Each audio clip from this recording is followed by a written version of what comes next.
Kawan-kawan, bayangkan kalau perkara tadi berlaku, apa yang patut kita lakukan?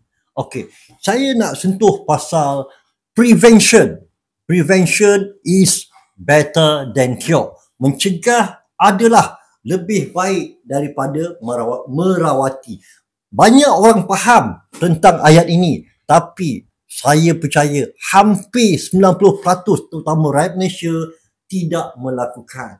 So, apa yang kita patut buat adalah bila terutama kita berusia umur 40 tahun ke atas, signal-signal, sign simptomi dah ada. Contoh, macam tadi chest pain dan banyak signal-signal lain. Apa proaktif yang kita kena buat? Kita kena buat medical screening, kawan-kawan. Pergi mana-mana klinik berdaftar ataupun hospital-hospital tertentu, kita kena buat medical screening. Kenapa? Medical screening. Sayangi kesihatan kita sebelum terlewat. Oleh itu, mulakan sekarang. Okey. Bye.